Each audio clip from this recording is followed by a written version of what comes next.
Make a U-turn. In 1,000 feet, slide left, take the next left, sharp left, turn right on, continue on, in a quarter mile, at the light, in 600 feet, turn right on. You have reached your destination. Yup.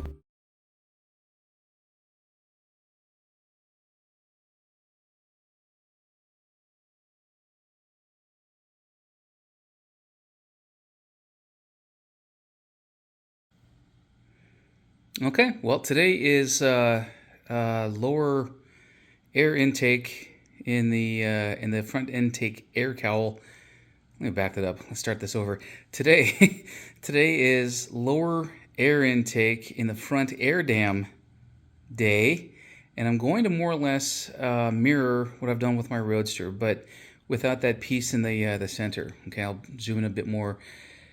That there, right in the center, I'm going to delete entirely. So I'll have one, I think, larger opening with that same mesh grill, and the same kind of overriders and so forth that I've got there on my Roadster. Let me pause and more or less walk this way. Okay, so I've already got it set up. I've already done my measurements. This is what it's going to look like. Almost 22 inches long, about 4 inches high, and that's based off of something I'll show you in a sec. And the top of it will be 1.5 inches from the lip. Okay, so I will first start off with producing something that is 1.5 inches as a line. They'll go from there. Okay, that 4 inches, as I remember, based on that, a large can. So something to wrap my metal around. Well, god damn it, I can't make up my mind. This in the green, whatever the hell it is more or less what's on my Roadster right now, right? If I do continue to take out this center section here, that's what it would look like, the entire thing around, if I went it that way. And I'm not sure if I like that. Well, god dang it, now I know why. So I need more airflow, and I don't know how much this center section will impede, but at speed I've got AC to worry about, the condenser, and an oil cooler to also consider. So, that being stated, I do believe I'll do the entire thing and live with it. Done, and I'm going to stop for the night because I need to figure something out. Inset to this, I'm going to have a roughly in this direction, the Z direction? X, Y, yeah, Z. In the Z direction here, I want about an inch or so of a lip. Let me pause, I'll show you. Using a stir stick, okay? Obviously, this is curved. Oops, this is curved.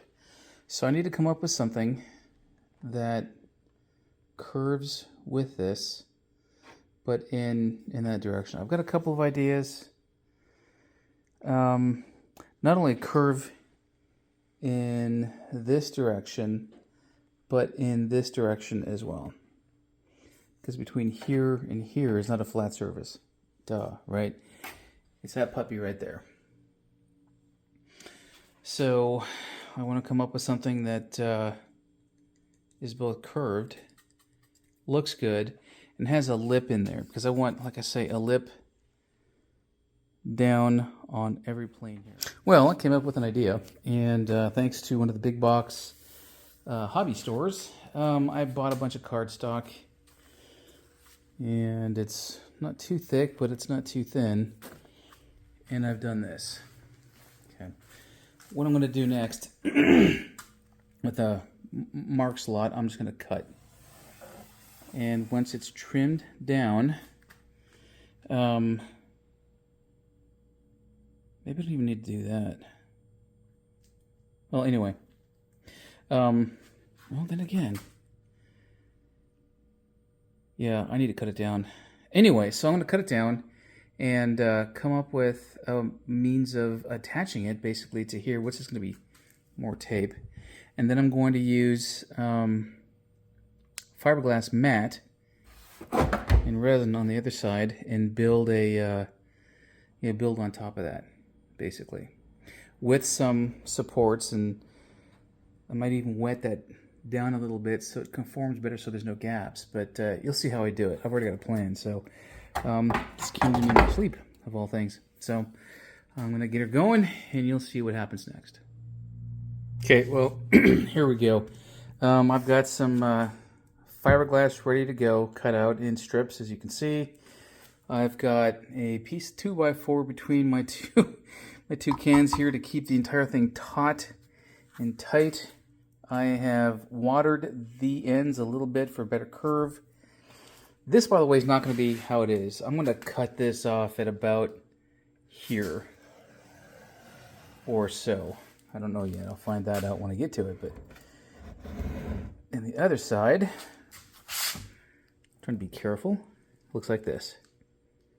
Okay, so all I'm going to do is build a wall on the outside of this piece of cardboard.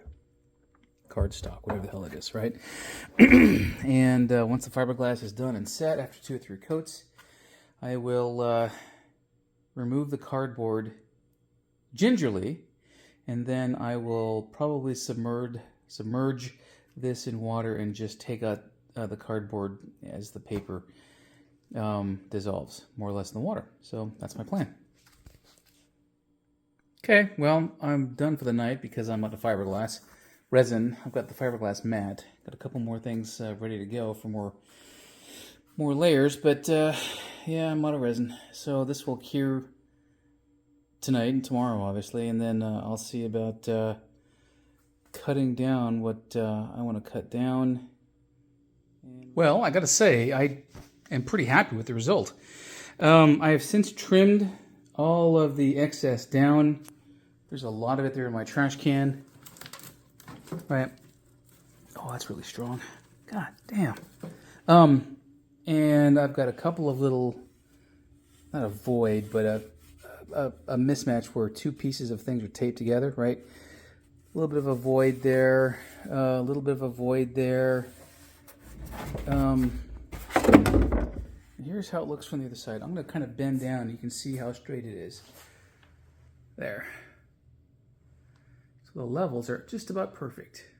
I see a little bit on the left side as what you're looking at to kind of sand down, but aside from that, I have a void here to fill. That's easy. A void here to fill, also easy. So ask yourself, why do I care that there's a little pocket of air there? So it's wintertime. It's got water in there. It's frozen. The water expands to ice, and that thing splits. So this is why you always take care of cracks, take care of voids, repair any what do you call it?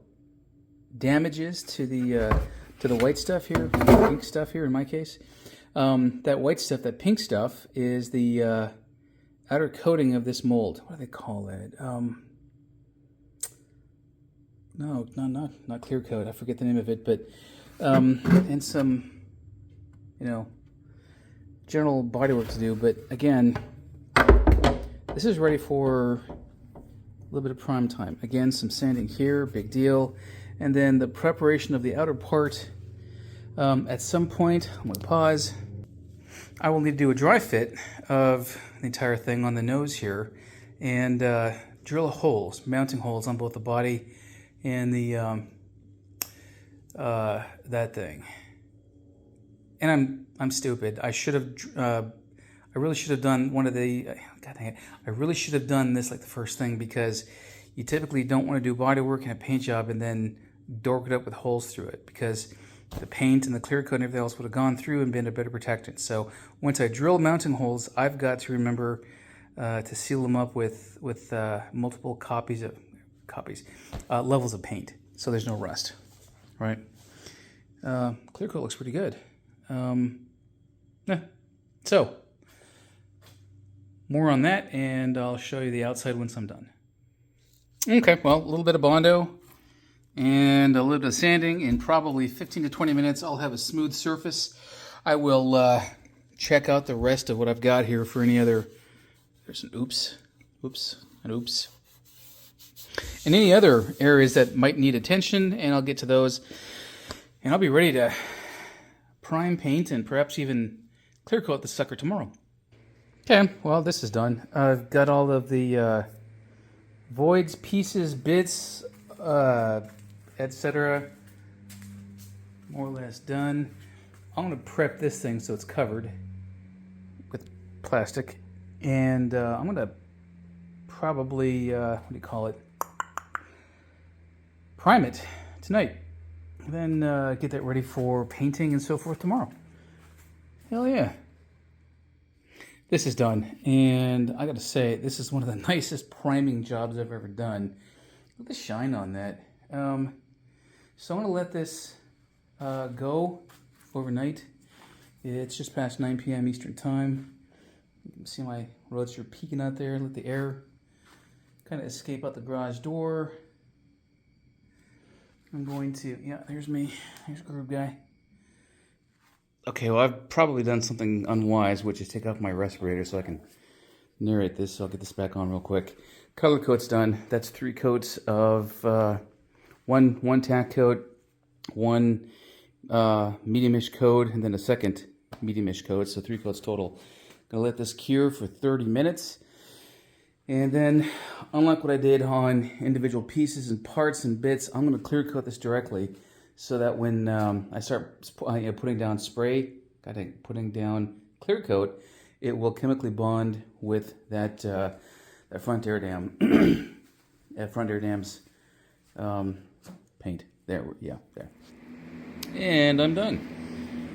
I still have some stuff in the grill there that I want to fiddle with and make it look nice, but you know, clear coat is done. See the drip right there.